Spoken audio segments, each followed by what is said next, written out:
Give me the presenter right, please. Pardon me? Can you give me the presenter right? I cannot share my screen. Oh, of course. Of course. All right. I think I'm good now. Thank you. There you go. All right.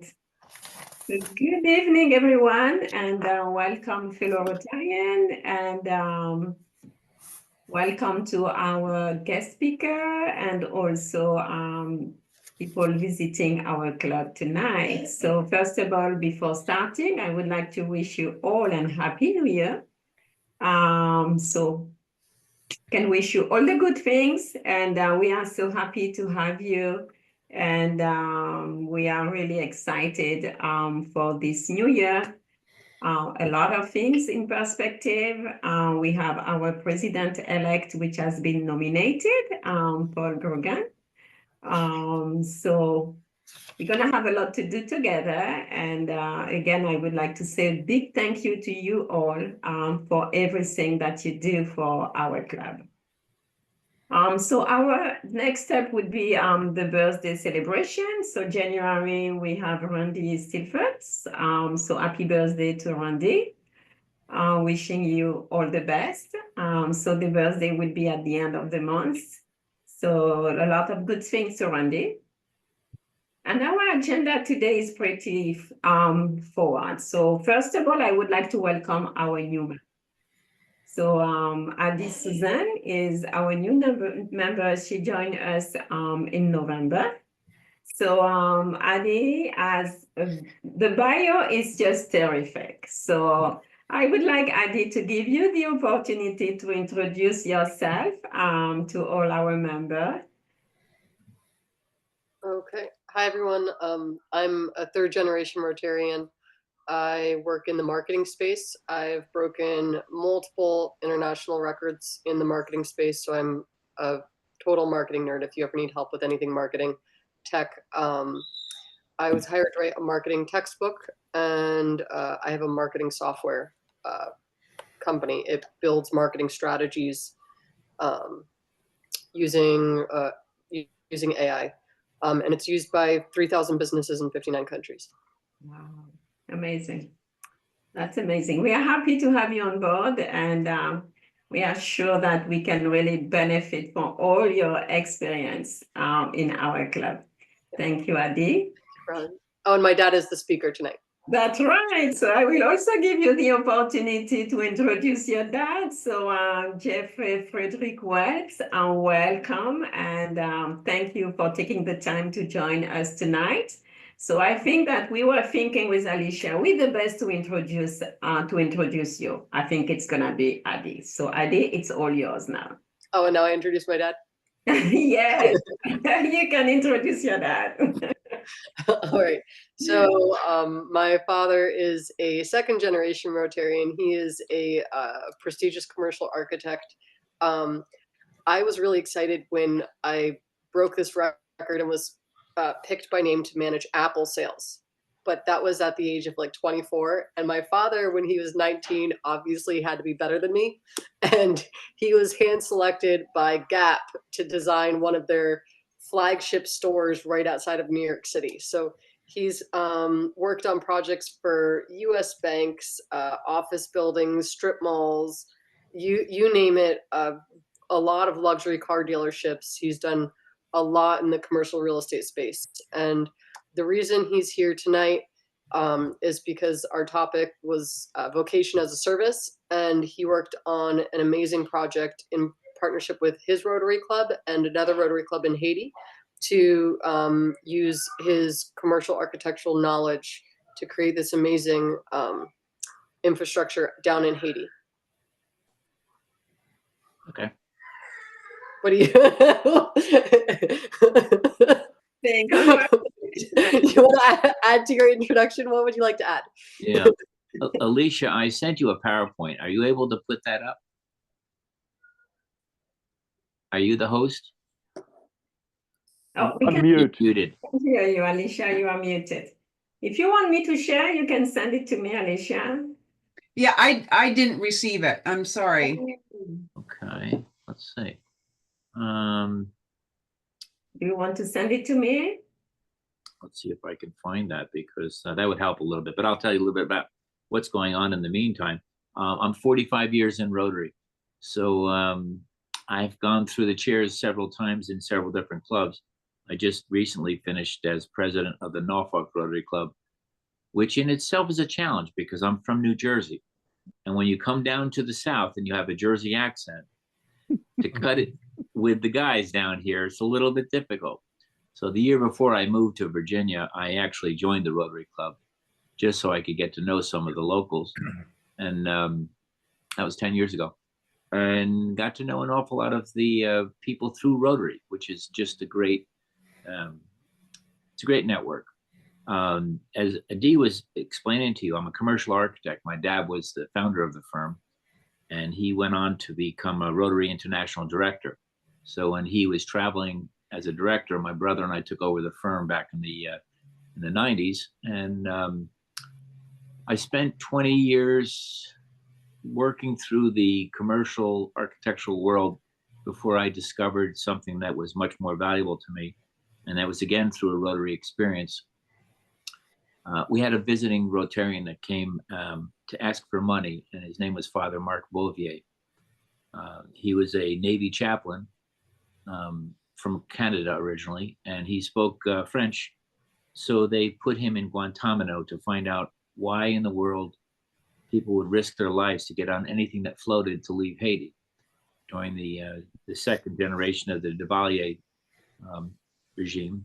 And he went and took a leave and went to Haiti and found that it was pretty detrimental to the families and to the lifestyles. And he thought, I'm going to retire from the Navy, move to Haiti and start helping people out. He came to our Rotary Club and asked for money. I, at that time, was 25 years in architecture and really dealing with mostly commercial clients that wanted to squeeze every nickel and dime out of every piece of property.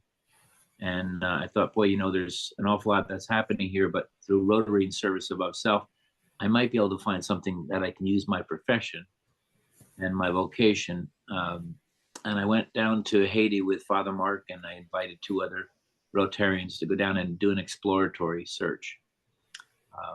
We found that the boys and girls that were 8, 9, 10 years old, thrown out in the streets, they were basically abandoned because the family structure was tough. The city was in bad shape and the country was horrible.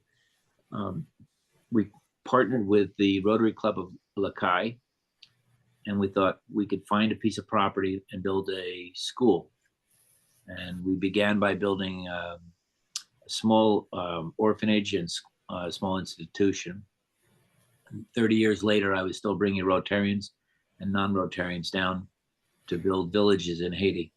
And we began with, well, a small parcel of land that was owned by a Haitian gentleman. And we partnered with Rotary International, with the Rotary Club of Ridgewood, New Jersey, and the Rotary Club of Lakai. And we were able to secure enough property to start a small orphanage with 64 boys. And by the time we were done growing the orphanage, it was up to almost 700 boys and another orphanage for several hundred girls. Now, when they say orphanage in Haiti,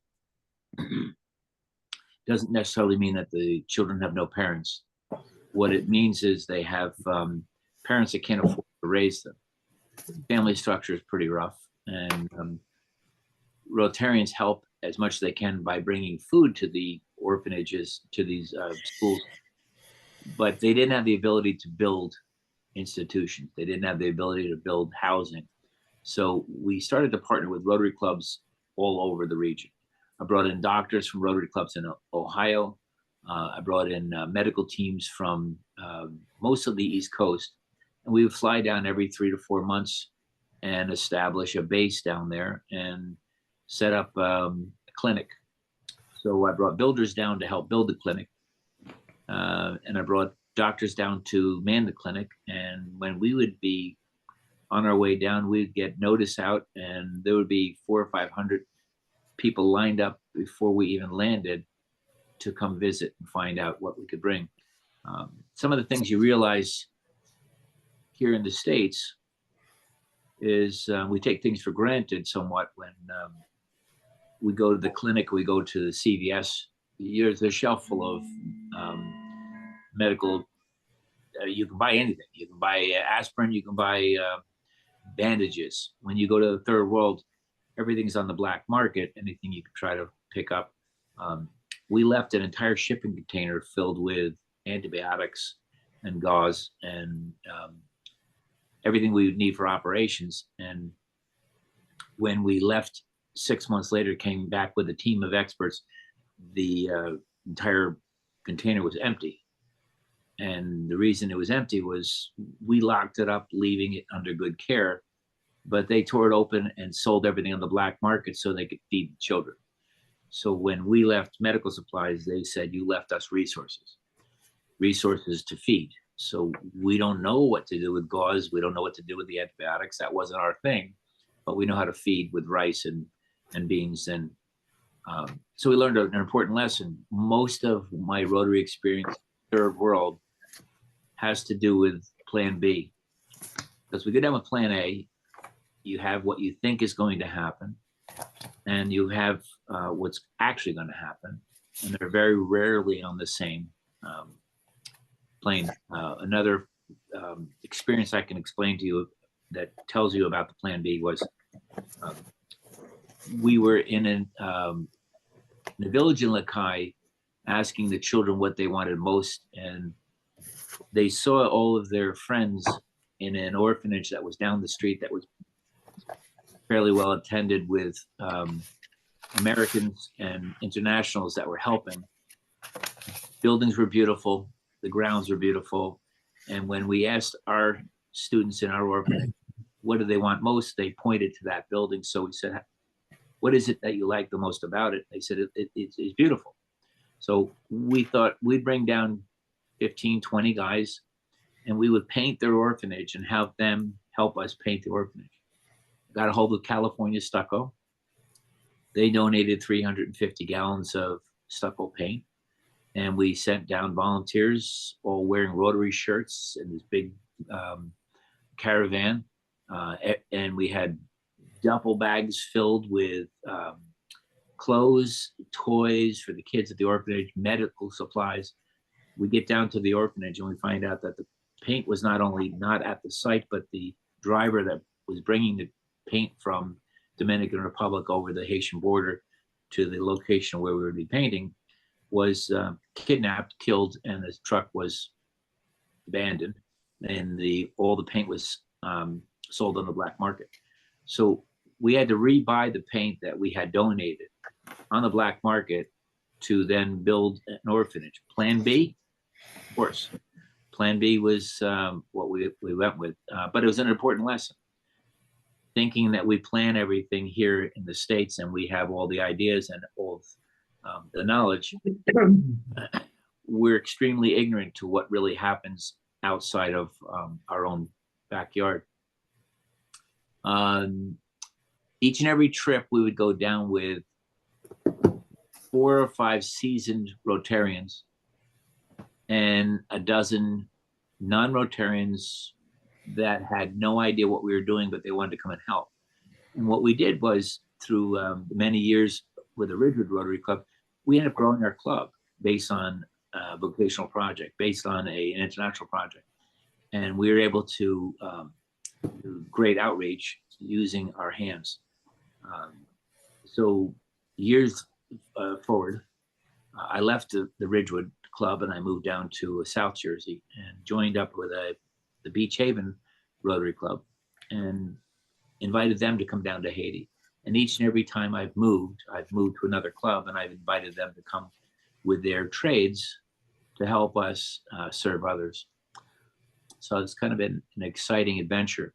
Adi had a chance to bring a few of her classmates with a medical team down to one of the orphanages, and I put her to work with some of the medical teams, which was unique because here in the States, you would have to go through medical school and then you'd intern and you'd train and you'd follow the profession through to the different areas where you would be eyes on, not hands on.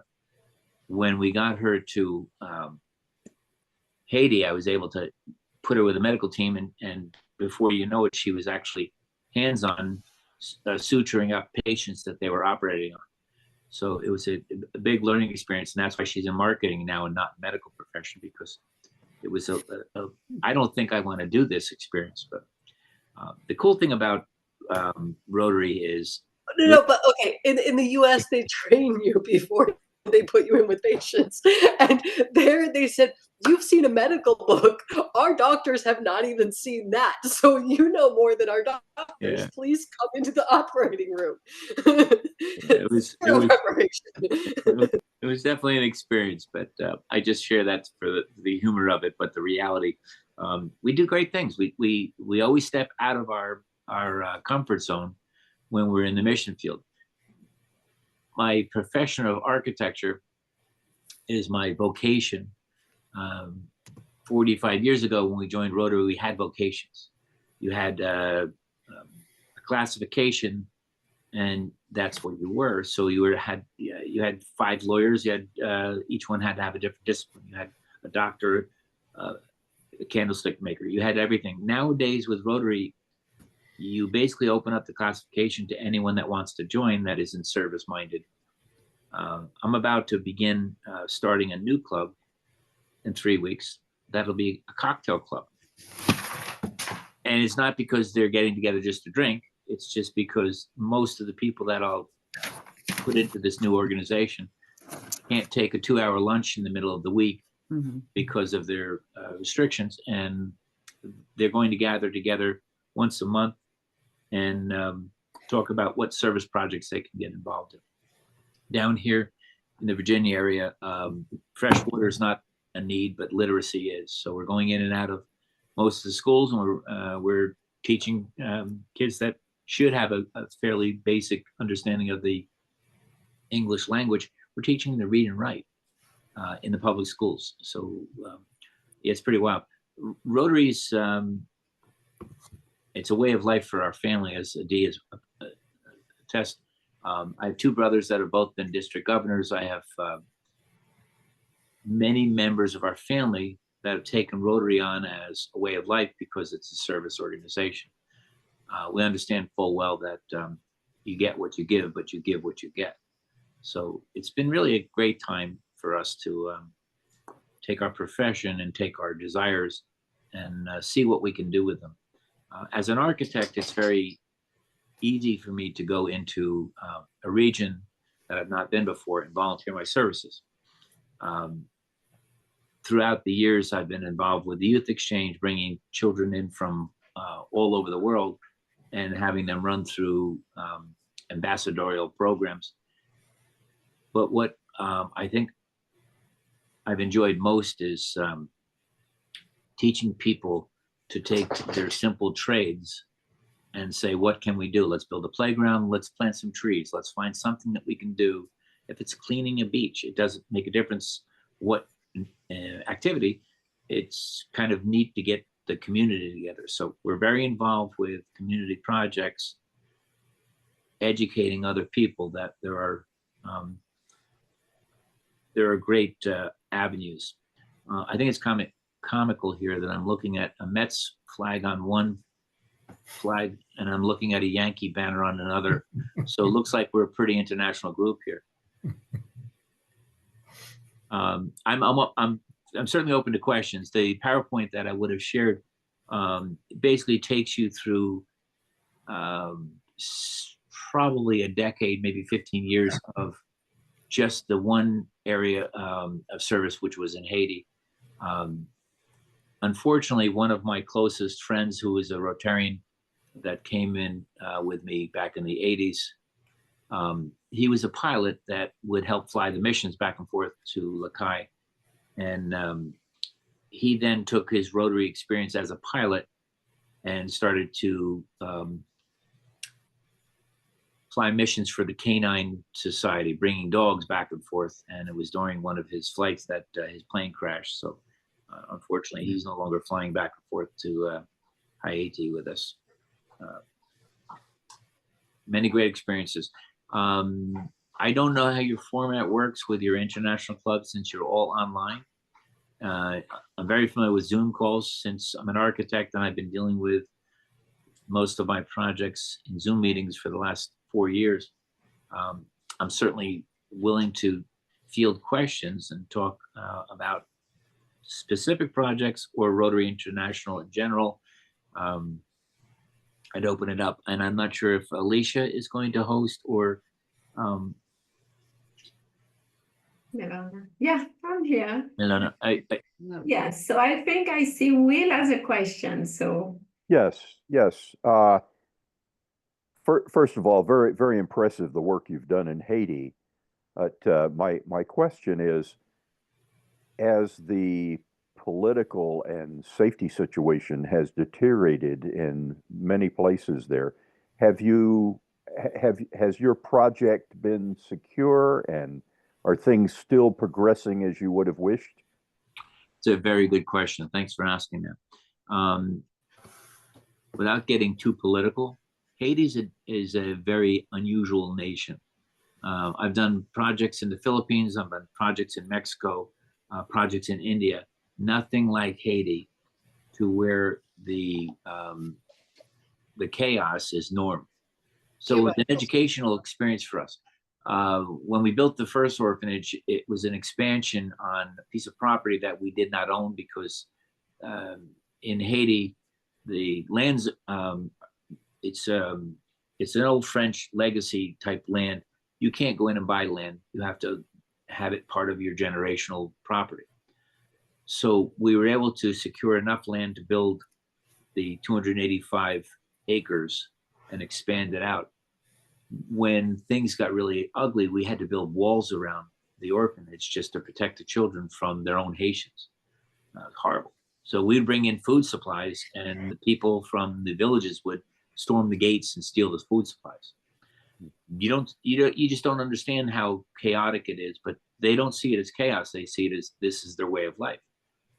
Do you remember the screaming at night from the human sacrifices? Yeah, that was early on in the 90s. The sacrifices of the voodoo sacrifices somewhat dissipated in the early 2005. You'd still hear the voodoo drums, you'd hear things going on, but there were no sacrifices. However, what is, I mean, here's a prime example. AIDS was an epidemic worldwide, and we knew about AIDS here in the States because it was something that the media took advantage of and said, this is what's going on and we need to medicate. In Haiti, up until the time we left in 2012, they would still believe that if you had AIDS, the way to rid your AIDS was to rape a virgin. So young girls that were on the streets were molested to rid the voodoo doctors from their AIDS. That's horrible. It's horrible to believe, but it was happening within our lifetime. So the World Health Organization was very active in trying to educate. And part of our mission down there wasn't just to build and teach people how to weld and build with bricks and mortar, but it was to educate the women on hygiene and promiscuity and talk about, you know, building a family. Not very difficult to try to explain to people that have gone through this type of a lifestyle that there's no family structure. So at any given point, you'd find a mother that has 8 children, and the 8 children were by 8 different fathers. So there wasn't a mother-father family structure. There was just having children because that was a sign of wealth. You had a child, but you couldn't care for the child, so then you'd put them out on the street. Boys became slaves, girls became prostitutes. It became the rest of that situation was very difficult. The way we were able to keep our orphanages somewhat different was we always engage with Haitians. We bring them, I brought several of them up to the States. They went to school in the States, got educated on running orphanages and running schools, and then they went back down to Haiti and helped us develop and substantially take hold of regions. What's happening now is somewhat, well, it's back to chaos again. Now the gangs are ruling. There's no government structure. There never really was. Even when the governments were there, they were always dictators that would take all the funds and finance. I'm pretty much off the topic of Rotary, but I'll finish up on Haiti. Chaos rules, and each and every time there's either Duvalier administration, the Aristide, each and every administration has taken for themselves and not given back to the people. Haiti is a beautiful natural resource, and if you go to the Dominican Republic side of the same island, you'll see the ports are filled with tourism. It's beautiful tropic island. On the Haitian side, you can almost see the demarcation of the land where you fly over, it's been deforested for fuel, and there's nothing growing back. It has the potential of being a phenomenal resort nation, but it's pretty difficult politically. The orphanages that we have down there are under protection. Food sources are very difficult to get in. I don't go anymore myself to Haiti. We stopped going when we lost several of our volunteers that were just, killed on the streets. So that's the amount of violence that's happening right now is, it's very difficult. We had some experience with a group. We went down to Juarez, Mexico, somewhat similar, where Juarez, before it became the drug capital, we were building schools and orphanages with Rotarians there as well. But we just take for granted how safe it is here in the States. We see a small riot and we think how terrible it is, and then we go home to our house and we close our door, we lock it, and we turn the lights off at will. The nice thing about Rotary International is it's seen as a peaceful organization. I never had problems going in. Always wore a Rotary shirt with a big, Rotary emblem on it.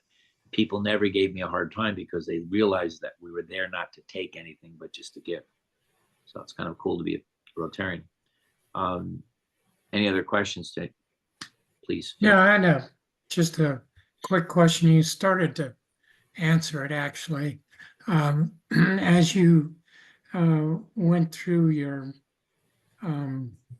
experiences in Haiti, I was curious what the timeline was. I started going in the late 90s. When did these trips occur? I started going in the late 90s. 97 was my first trip down there with Father Mark. And we went for 15 years unencumbered. In the 15-year growth, Andy, we were able to get a good foothold. We got to know enough people that when we landed, we weren't accosted at the airport. We would land at the airport and we would find our Haitian counterparts, and they would bring us through the airport right to the taps, and we would be whisked away to our orphanage. Sometimes we'd fly, sometimes we'd drive, sometimes we'd take local transportation. It took a while to establish that base. There's no doubt. Early on, it was very difficult because back in the 90s, very few white people were entering into Haiti. And you would hear the streets, people would yell, "Hey, blanc, blanc, blanc, white, white, white." The last time they saw that many white people was during occupation. So during the Duvalier administration, missionaries didn't go to Haiti. It was very difficult. By the time we were into 2005, 2008, we were pretty well established with a food source, a process of shipping containers in. When they had the earthquake in Haiti, I was on island, and unfortunately we got stuck there for a while because the airport itself was destroyed, and gave us a chance to turn around and do a different type of mission work. So we left the orphanage intact because that was fine. We went into Port-au-Prince and started helping, and just the devastation that you see in an area like that. I know you've probably heard the news today about the 7.3 earthquake in Tibet, and they're worried about 36 that they're known dead. They might be over 100 people. When we were in Haiti during the earthquake, there were over 300,000. Wherever you went, it smelled like death. Wherever you went. So I brought teams of New York first responders and some pastors. I brought teams back years after the earthquake to help still rebuild and put tents up and build tent cities. 5 years after the earthquake, buildings were still on the streets. 5 years after the earthquake, people were still living in tents. It's not like it rebuilt quickly. So it's, I'm sorry, I probably rambled off on that. Andy, your question was David wanted to know about when you were stuck there for the earthquake. Okay. So that wasn't exactly planned. I had just taken two New York financiers that I brought down because we're always looking for donations. So we would bring people to Haiti. They'd be shocked. We'd give them baskets full of shoes to hand out to the kids, and they would be so incredibly touched by handing out shoes and food supplies. Two of the people, I just got on a flight the night before we went back to the other side of the island. They flew out. They were vice presidents of, one was with Goldman Sachs, the other one was USB. They got back to the States, the earthquake came, and they felt that they had to do something to help. So they were in panic mode. The airport was somewhat destroyed. Infrastructure was destroyed. And they started bringing in Army planes and supplies from all over the world. So the planes that came in were landing on makeshift airport, the airfield, and they were just bringing in water and food supplies and search dogs quite a bit. But those that were stuck there, we couldn't leave. So we just found things to do. We helped build tents for the Red Cross. We helped do search and rescue in the villages and all. And then I guess it was the third week we were able to get on an Army transport and fly back out. But that was an adventure. Do you want to tell the story of how Eddie and June got married? No, you can share that one. Eddie was one of the Haitians that we brought up to the States and put through school for a year. And quite often we would bring Haitians to the States. They'd go through school and they'd say, I'm educated. I speak English now. I'm not going back to Haiti, and they would disappear. That happens. Eddie thought, I have an education now. I'm going to go back and help my own people. And he went down and Adi will tell you the story. He met an absolutely wonderful gal that Brittany, Adi, basically, my daughter arranged a marriage of two Haitians. So she convinced them into getting married, and that helped build the girls' orphanage because Edward and June started the girls' orphanage adjacent to Casbois, and they have 7 lovely children. But even, I'll tell you how dangerous it is, even for Haitians. Eddie is still in Haiti, and June is in Miami right now because it's that dangerous for her children. They're at Port St. Lucie, and all of the kids are in top-rated schools. Yeah. So they came stateside, and it's a difficult separation, but the nation's in bad shape. Anyway, back to Rotary. So remember Rotary? The wonderful thing about Rotary is in all the years I've been involved, you can plant a tree, you can build a playground, you can read a book, you can dig a well. No matter what your desire is, there's a need. No matter what your skill set is, there's an answer for you taking it forward. I've been in Rotary long enough to watch the decline of the membership. And it's unfortunate because there's so many things that take our time, that need our time. And there are less and less people that really want to give it. It's difficult. You see membership dropping. You see this club itself being an international network club, which is kind of cool. So you can jump on a Zoom call. And I'm not sure what your level of service projects are with this type of an organization. Pretty difficult to gather together and plant a tree. But it might mean that you have your resources from your different skill sets that say, hey, let's take on this project, and you're able to use your mind power and work on service projects. So I still believe that Rotary is a service organization that has the ability to do things that Adi probably did not explain to you the level of involvement of my father, but he was the instigator of Polio Plus. He was on the board when he helped Rotary come up with the idea of, hey, we can rid the world of polio. We have the vaccine. So we're pretty dialed in on this. We totally believe that people can make the difference for people. Oh, she's going to her Rotary library shelf here. What do you have there? Oh, yeah. He was on board and helped establish the whole Polio Plus campaign.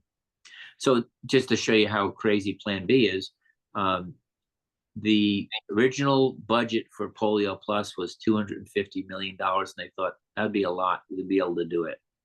That was before Bill and Melinda Gates got involved. $250 million was a drop in the bucket. They thought they would have polio eradicated within 10 years. We're well beyond that budget-wise. We're well beyond that time frame-wise. I was told today that there are 27 new cases of polio that were found in Afghanistan. So we almost get it eradicated, and then it realizes its ugly head. Anyway, what other questions do you have? I do have one question. First of all, I think I'm really impressed to see how Rotary has influenced your career. With such an impressive portfolio, is there any particular project that you would say was most rewarding or challenging for you? Rewarding and challenging are two different projects. Mm-hmm. Well, I mean, a lot of your friends died in Haiti. Yeah, well, that wouldn't be rewarding or challenging. Challenging. Yeah, the challenging projects are the ones that engage people that you wouldn't normally bring into a service project. It's pretty unique to see the reach of Rotary. We're going into schools right now, and we're not going to Haiti. We're going into schools in Norfolk. We're going to schools in Hampton Road. We're finding that the educational outreach in the public school system is pretty rough. So it's really nice to do literacy. We do an awful lot of literacy. We have a program called All District Reads, where we have Rotarians donating the same book to every student. 17,000 in Virginia Beach, 18,000 in Norfolk, the same exact book, the same chapters read by each and every child each and every day for the entire book. And what happens is they're not just learning to read, but they're learning to communicate, because now they're all reading the same book, and they're starting to share community, saying, oh, did you see what Ivan did in the last chapter? And they're sharing the stories, but they're sharing the community outreach. So those little projects really have great outreach to whole communities. And you're starting to see families even talking about it. I'm at the grocery line and I'm hearing two children from two different families talking about Ivan. And all of a sudden they both hear each other talking about Ivan, and they say, oh, you're reading that too? And they're talking to people that they normally wouldn't. Now, I'm old enough to remember that when we grew up as children, we'd go out in the yard and you'd stay out until it was dark. Communities don't do that as much anymore, because you're watching your children. You're afraid just let them go. The community, the family structure and the community structure they've dissipated. So Rotary has the ability to reach through education and through literacy many families that are left left out there. Most rewarding project, I would have just say the last one. I mean, every project I've ever done is the best project I've ever done. And the next project is going to be even better. So I'm excited. I continue to find new ways to stretch the Rotary world. Met some so before Adi was born, I was part of, I ran the youth exchange program. So I had 17 children. I was in my 20s. I had 17 children from around the world. Wow. They were so close that we remember all of their families all over the world. And you realize that was great. They became ambassadors. And half of them came to our wedding and became part of our family. So there are so many avenues of Rotary. If you want to get into vocational service, great. Club service, great. International service, outstanding. The best part about Rotary is there's something for everyone, and each person can get involved. You know? Ian still introduces himself as my older brother. Yeah. He's a professional violinist from Russia who is part of my dad's youth exchange cohort. Yeah. And every time he comes to Florida, he tells people he's my older brother. Yeah, we've got a really nice international family through Rotary. That's amazing. Congratulations. It's just impressive. Yeah. Yeah. Well, the reality is we are all on that same level. Service above self unites us. And we just moved our club today to a brand new location. We're 37 years in an old building downtown Norfolk, and we moved to a new location today, and it was like a brand new club, brand new people, everyone coming together for New Year's to sit back and say, okay, so what can we do now? What can we do now? The enthusiasm is it's contagious. That's really cool. And Jeffrey and Will, you need to talk to each other because Will is from Norfolk. No kidding. Where is he? Well, originally from Hampton, Oh, no kidding. but I was in the Navy, and my destroyer was home ported in Norfolk, and of course I did a lot of my 26 years in the Navy at the Atlantic Command Center. Oh, no kidding. Yeah, so I know the area well. Still have family and a lot of friends in the area. Well, it has changed a lot. I know. I haven't been there for a number of years, so I'm optimistic that it's coming back around. If you remember downtown Norfolk, there's an old building called the Monticello Arcade. It was built in 1907, and it's a beautiful old marketplace. Still looks the same on the inside. My office is on the ground floor. So people that come off the cruise ships that want to explore Norfolk, they always walk through these beautiful buildings. So they come through and they press their faces up against the glass in my office and look in to see what I'm doing. And on the wall, I have all these big Rotary projects. So as many people will ask about Rotary as they will about my architectural practice. yeah, that's cool. That's cool. Yeah. Yeah, my first time, Will, coming to Norfolk was in the 70s. My dad was the district governor, and they were supposed to go to Bermuda for our district conference. Bad storms canceled the conference, and they needed quickly to find a place for 800 Rotarians. So the district went to Norfolk, and it was pretty dangerous back then. You weren't allowed to leave the hotel. Yeah. So that's changed quite a bit. Now the whole waterfront has been regentified. It's coming a long way. Well, come on back. When you come, I'll come.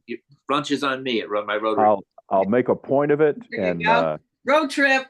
You need a makeup. Yeah. I make up in Norfolk, and maybe I bring my brother. I have two brothers here. That'd be great. Okay, great.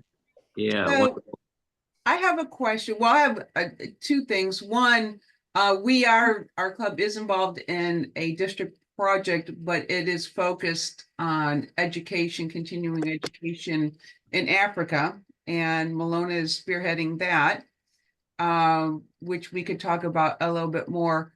But my one main question is, I noticed you said you noticed a drop in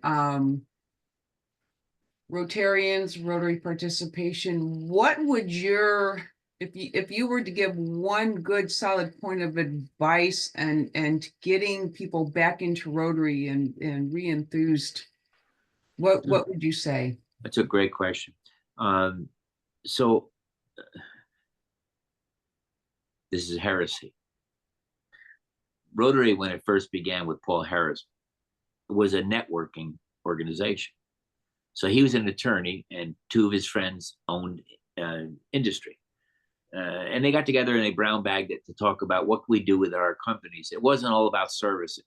That didn't happen until International Convention, maybe 20 years later. So they were doing different things, but it was mostly networking.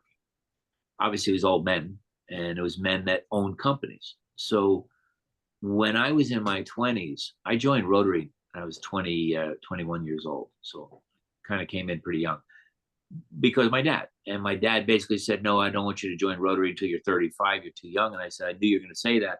I was just inviting you to my induction. I already have someone else that's going to sponsor me, because I knew full well I wanted to join and make up. I love the idea of making up and meeting other people.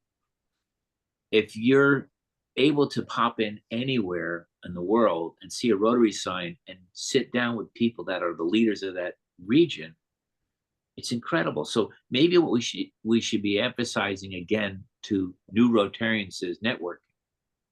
Mm-hmm. If we're just emphasizing the service above self, unfortunately, and this is again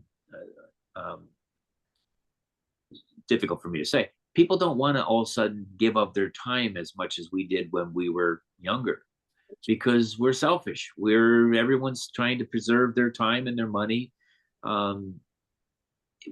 What we need to do is to figure out what's the best thing we can do to get people in. And when it's engaging and they come in and they hear great speakers, we have a great speaker program. You hear a great speaker and they say, oh yeah, by the way, next Saturday, we're handing out food to the homeless. We do an awful lot with the food banks, as Adi was asking. We do a tremendous amount of outreach that way. Not everyone's into that. We have a Salvation Army that's the Ray Kroc Center. It's one of the biggest Salvation Army headquarters. And we gave away, this year, we gave away toys to 9,000 families. So people all came together because it was really cool. You're literally taking shopping carts out to the cars with the kids in the back, and you're filling up the cars with gifts that were from Toys for Tots. Not everyone in my club came. We have 85 members that are active. We have 120 members that are inactive. So a big club. I think we had 20 volunteers that all had the time of their life. So each and every person. How do we get new members? I'm about to start the cocktail club I was talking about. The idea behind the cocktail club is not to bring them in and say, hey, become part of something where I can tap into your resources and your time. Mm-hmm. I'm basically saying, I'm an architect. I don't know much about what you do, but I'd love to know more about it. So come to a meeting and let's network. So it becomes a networking event where you pile your resources together just in terms of human resources and build an organization that way. I mean, Kiwanis is down, Lions down, Rotary's down. Oh, look at this. Hi, Daniel. Come here. Honey, they can't see you. They can only see her. Say hi, Pillow.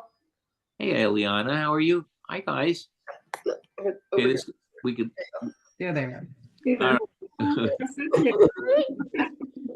It's the next generation Rotarians right there. There they are. They have 4th generation Rotarian name badges. Yeah. I hope that answered your question. I'm not quite sure if it was correct. The involvement of the next generation. It's hard to get the younger generation that are in their 20s and 30s coming out of school and trying to figure out what they're going to do to help work on their professions, to all of a sudden say, oh yeah, I'm going to take 15 hours of my week and put it into Rotary. So I know that's why we have Interact and Rotaract, but it's still a challenge. Yeah. So. Yeah, our Rotaract changes so often because every year it's a new group of kids coming through. So we're pushing. Within Norfolk, we have 4 universities. Mm-hmm. I mean, it's huge. We have Interact clubs in 2 of the universities. and they come and they help with the parade, and they help with the fun stuff. And one of the universities actually raised more money than two of the Rotary clubs in our district last year. So it's awesome to get involved. Interact is even more difficult because it's a younger generation and they're so involved with sports and everything else. Yeah. What else you have? I know you guys all have to leave, and I'm looking at. That's okay. Malona, did you want to tell them a little bit about what we're doing for district? Yes. Sure, sure. So basically, we have a program which is so-called Winning in the Game of Life. It's a program will really help the kids understand, that in the life, like in the game, they have rules, allowing them to better, understand how they can better drive their own life, better reveal their potential. And we have decided to implement this program into a school in Ivory Coast. I think we are targeting 100 kids. And we also would we have, I think, around maybe 30 laptops, which has been delivered so that we can combine the digital to this program. And I think it's gonna be end of April. They will make a big graduation, big celebration, where most of the kids who are going into this program, the impact is quite clear usually after 3 to 4 weeks. You can see kids, having issue at school, they become more responsible. Kid having a kind of lack of confidence. They really find themselves, they feel better and so. And so that's the program we are running in Africa now. Nice. I want to know more about it. Yeah, sure. Happy to share. Yeah, please do that. I will share. Perfect. That's wonderful. Yeah. Well, the nice thing about Rotary is it's international. Yes, It's amazing how much reach we have. that's right. It's truly amazing, and we can partner with Rotary clubs throughout the world, and just all of a sudden, so much more gets done. I agree. I agree. Cool. It's very cool. Well, I'm excited. So how many people are on this call right now? I can't tell from we have a dozen or so. 15. 15, and they make up a region that's South Florida and the Caribbean, or? Well, we have everybody from, we have several people within District D6950, and then throughout the state, like Ray Cornelius, he's up in North Florida. Vince Cataro, past district governor, he's down in Cape Coral. Wow. Stretch out. Yeah, it's cool. Yeah. We've got members that are, well, like my father, who was supposed to be on, but he's up in Ohio. We've got a member in Pennsylvania. We've got members in California. Puerto Rico. One member, pardon me? Puerto Rico. Michelle is in Puerto Rico now. Oh, yes. Michelle is our treasurer. She's in Puerto Rico right now. We have one member who's an international artist. She spends half her time in Germany. We've had members from India, Australia. Yeah. So we have Cameroon too, right? Oh, Cameroon. Yeah. That's a very spotty connection, but he's still with us. Yes. And how often do you gather together? How often do you meet? Once a month. Yeah. Once a month, and Yeah, it's always this night. Yeah. First Tuesday of the month. You're jealous, aren't you? I'm in. I mean, sign me up. I'm in. I love the idea that I can tap in from anywhere and see your faces and talk to you about what's going on and listen to what's going on. And the new club that I'm about to begin is going to be the 4th Tuesday of the month.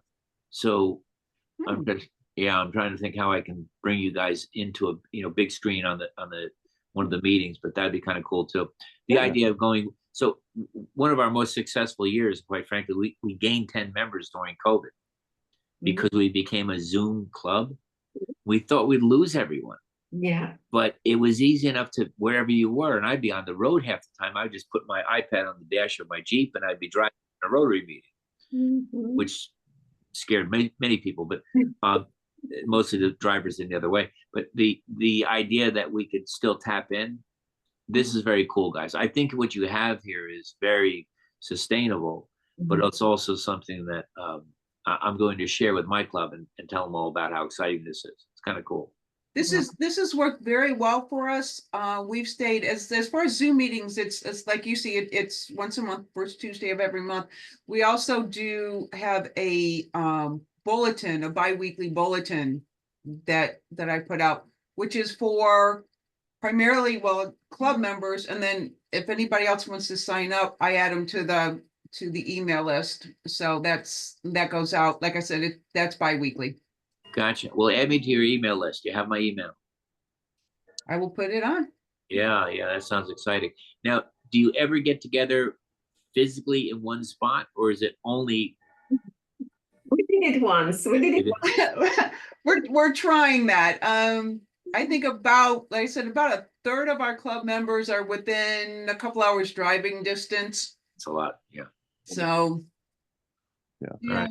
We here about a couple of weeks ago, we had one person who had contacted Alicia and said, "Look, I'd like to sit in on your meeting, and my husband and I both sold our business. We're traveling, and we need something more flexible than a brick and mortar club." So Yeah. she sat in. I asked her. I said, "Well, where are you right now?" She said, "Well, we're on our yacht off the coast of Spain." Oh man. So I mean, you can be anywhere and be in the E Club. So Yeah, right now she's in Switzerland, so she was unable to tune in tonight, but yeah. That's pretty cool. Well, But then we've got Jennifer here who has joined us. She's from Key West right now, and as a guest. So Yes. hello, I am. Jennifer. How are you? Good to have you. It's so nice to meet you. Well, I'm certainly in your time zone, so I'm going to put it on my calendar. Oh, great. awesome. That's It's great. pretty neat. That's really great. That's- Yeah, appreciate that. keep you in the loop. All right. So do you do anything like Rotary wise? Do you guys like sign off with a 4-way test or? Yes, this You is what we're just about to do. That's wonderful. Well, thank you so much for bearing with me and listening to my story. Thank you. Great job. Thank you for doing what you're doing. And Will, I'm going to keep the door open when you come up here with your two brothers. My gosh, you're my guest. Absolutely. Yeah. Absolutely. We look forward to I'm it. the driver, so you get to see me too. Yeah, There you go. Wonderful. All right. Well, then you are certainly welcome. You know that. you are in. Okay. You are in. So I would like to thank everyone. I'm sorry we just overran a little bit, but it was so interesting. So let's do the 4-way test together. So Is it the truth? Is it the truth? Is it fair? Fair. Fair. All concerned. Will Will it build goodwill? and better Friendship. it be Beneficial? concerned. All concerned. And will it be fun? It will be It will be fun. fun.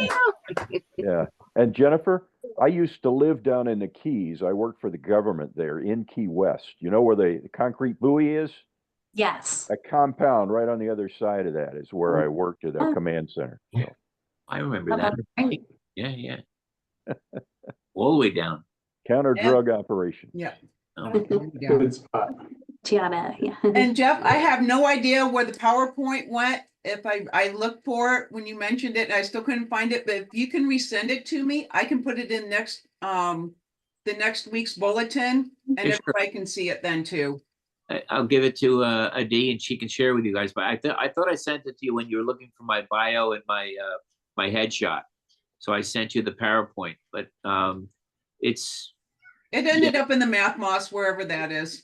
all right, wonderful. Because it was a PowerPoint, it might have gone into spam. That's true. Yeah. Jeff and But Adi, we'll thank you get it. both I'll very get it much. on the next bulletin for sure. All right, wonderful. Well, thank you. I'm signing off. have a good night. And for the people for the board meeting, let's take a 5-minute bio break and we can regroup in 5 minutes. Okay. Okay. All right. Good Good night, night, everyone. Bye, Happy Good New night. Year. Forgot how to leave. Oh, wait, there we go.